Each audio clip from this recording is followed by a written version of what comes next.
अस्सलाम वालेकुम स्टूडेंट। आज हम एक्सरसाइज 1.2 के क्वेश्चन नंबर 1 पार्ट 3 पर स्टार्ट लेने लगे हैं।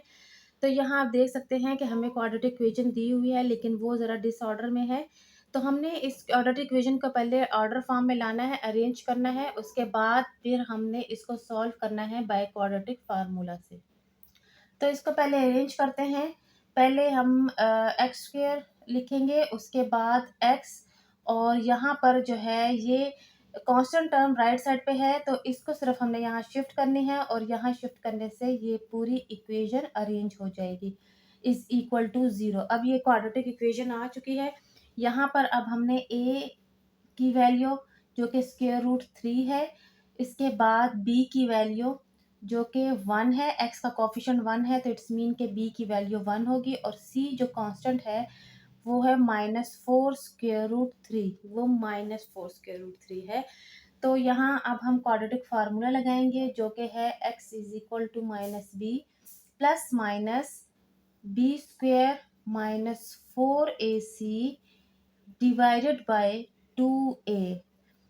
फार्मूला लगाने के बाद हमने इसमें वैल्यूज पुट कर लेनी है। यहाँ a की वैल्यू b की वैल्यू है माइनस ये वाला, और b की वैल्यू 1 लगा ली, प्लस माइनस उसके बाद अगेन 1 स्क्वेयर -4, a की वैल्यू हमारे पास है स्क्वेयर रूट 3, और c की वैल्यू है हमारे पास -4 स्क्वेयर रूट 3।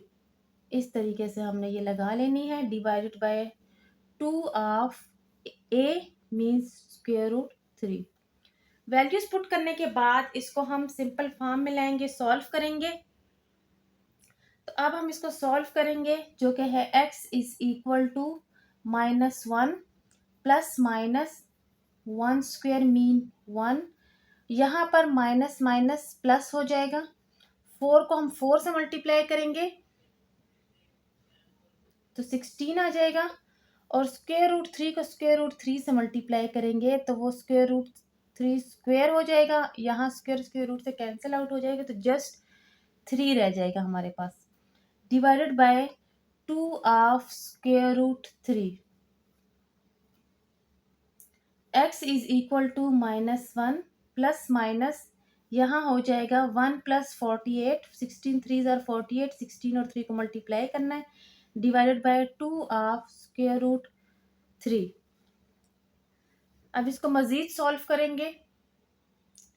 यहाँ पर अब आप देख सकते हैं कि 1 प्लस 48 से हमारे पास आता है 49, जो कि परफेक्ट स्क्वायर है 7 का। तो इसको हम इस तरीके से लिख के +-7 square divided by 2 of square root 3।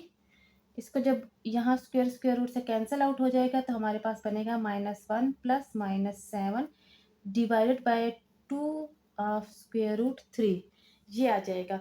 अब इसको एक दफ़ा हम प्लस में सॉल्व कर लेते हैं और एक दफ़ा माइनस में। तो जब प्लस में सॉल्व करेंगे तो ये बनेगा x is equal to -1 plus -7 divided by 2 of square root 3। तो अब इसको एक दफ़ा प्लस में करेंगे, x is equal to -1 plus 7 divided by 2 of square root 3, और एक दफ़ा हम इसको लिखेंगे -1 -7 divided by 2 of square root 3। तो ये बनेगा x is equal to 6 by 2 square root 3, और ये वाला बनेगा -8 बाय 2 स्क्वायर रूट 3। यहाँ पर आप देख सकते हैं कि 2 और 3 6 की कटिंग हो रही है, 2 3 ज़ार और 2 4 ज़ार। तो इसका फर्स्ट आंसर बनेगा 3 बाय स्क्वायर रूट 3, और जो सेकंड वन बनेगा -4 बाय स्क्वायर रूट 3।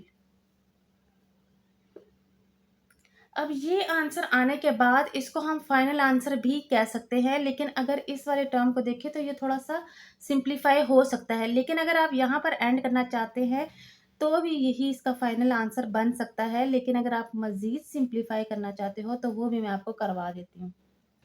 इसमें जो फर्स्ट टर्म है 3 बाय स्क्वायर रूट 3, इसको थोड़ा सा हम सिंप्लीफाई कर सकते हैं किस तरीके से कि x इज इक्वल टू ये जो 3 है इसकी जगह अगर हम स्क्वायर रूट 3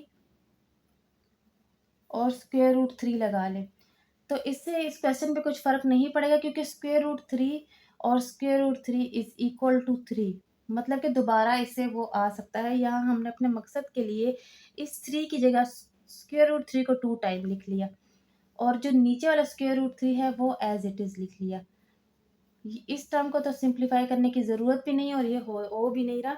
तो यहाँ पर इन दोनों की कैंसलेशन हो जाएगी, तो हमारे पास जो x की वैल्यू आएगी वो होगी स्क्वायर रूट 3 और -4 ओवर स्क्वायर रूट 3। ये इसका फिर फाइनल आंसर हम बना सकते हैं। अगर आप इसको सिंप्लीफाई करो तो इसका फाइनल आंसर ये बनेगा। इसके पार्ट 4 की तरफ चलते हैं। अब इसका पार्ट 4 हमें कुछ इस तरह दिया हुआ है, जिसको हमने अरेंज करना है पहले। तो 4x² प्लस 3x है, ये लेफ्ट साइड पे शिफ्ट होगा तो माइनस हो जाएगा, -14 इज इक्वल टू 0। जब इस तरीके से हम अरेंज कर लेते हैं, उसके बाद हम a b c की वैल्यू इसमें से पिक करते हैं फार्मूले में लगाने के लिए।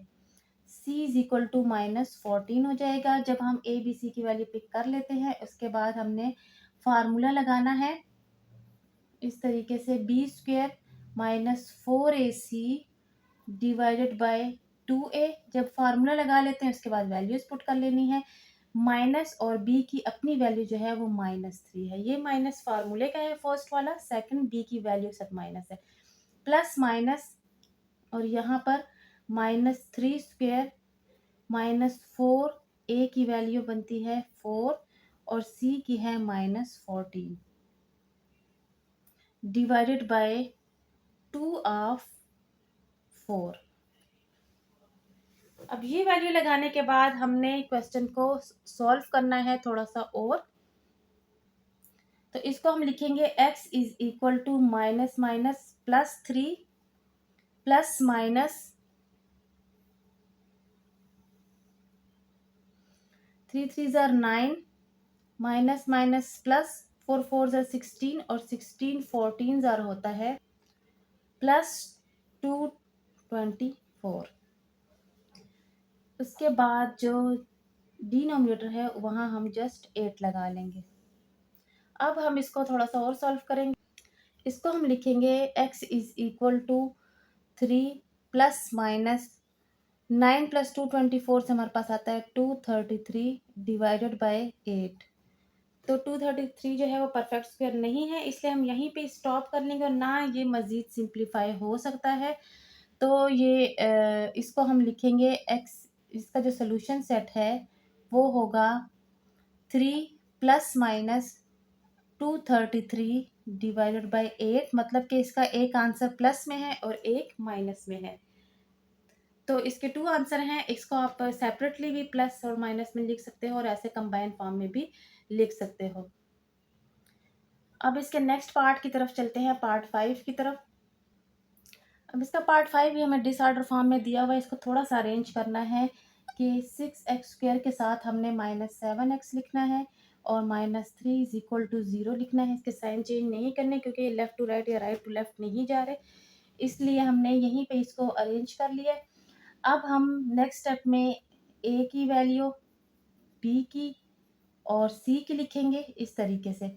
उसके बाद हमने लिख लेना है formula -b plus minus b² -4ac divided by 2a और यहाँ पे स्क्वायर रूट करने के बाद हम इसकी वैल्यूज़ लगा लेंगे। b की वैल्यू हमारे पास है 7 -7 माइनस फार्मूले का और ये वाला माइनस वैल्यू का, और यहाँ पर -7² -4, a की वैल्यू 6 और c की -3 डिवाइडेड बाय 2 ऑफ 6, क्योंकि a की वैल्यू 6 है। अब यहाँ हम लिखेंगे x is equal to +7 minus minus +7 हो जाएगा, प्लस माइनस, और यहाँ पर हो जाएगा 49, 7 7 ज़ार 49, और ये वाला जो माइनस है ये ख़त्म हो जाएगा इस स्क्वायर की वजह से। जब पावर इवन हो तो माइनस ख़त्म हो जाता है। उसके बाद हमने लिखना है माइनस माइनस प्लस 4 3 ज़ार 12, 12 6 ज़ार 72 डिवाइडेड बाय 2 6 ज़ार 12। अब इनको ऐड अप कर लेंगे, 7 प्लस माइनस यहाँ पर 49 और 72 को जब हम ऐड करेंगे तो यहाँ आता है 121 डिवाइडेड बाय 12। अब जो 121 है वो हमारे पास है perfect square of 11 divided by 12। इसको अब हम एक दफ़ा प्लस एक दफ़ा माइनस में सॉल्व कर सकते हैं क्योंकि क्वेश्चन ज़रा सिंपल फॉर्म में आ गया। वैसे जब स्क्वायर रूट में होता है इसको सॉल्व करना मुश्किल होता है, इसलिए हम प्लस माइनस को कंबाइन फॉर्म में ही लिख लेते हैं। लेकिन यहाँ पर अब परफेक्ट स्क्वायर था और उसकी जगह हमने 11 लिख लिया और क्वेश्चन बहुत सिंपल फॉर्म में आ गया और प्लस माइनस में सॉल्व किया जा भी सकता है। तो इसको एक दफ़ा हम प्लस में सॉल्व करेंगे, एक दफ़ा माइनस में। तो इसको हम लिखेंगे x is equal to 7 plus 11 divided by 12 और एक दफ़ा लिखेंगे x is equal to 7 minus 11 divided by 12। तो यहाँ आता है 18/12 जिनकी हम कटिंग करेंगे। 6 3 ज़ार 6 2 ज़ार तो x की वैल्यू बनेगी 3/2। उसके बाद इसको सॉल्व करते हैं जिससे हमारे पास आता है -4/12। 11 में से 7 माइनस करेंगे तो 4 और जो ग्रेटर नंबर का साइन होता है वो हम लगाएंगे और इसकी भी कटिंग हो रही है तो इसकी भी कटिंग कर लेंगे जिससे आता है -1/3। तो इसका जो हमारे पास सोल्यूशन सेट बनेगा वो होगा 3/2 और -1/3। ये इसका फाइनल आंसर है पार्ट 5 का। पार्ट 5 यहीं पे एंड हो जाता है। रिमेनिंग पार्ट इंशाल्लाह न्यू वीडियो में करेंगे। तब तक के लिए अल्लाह हाफिज़।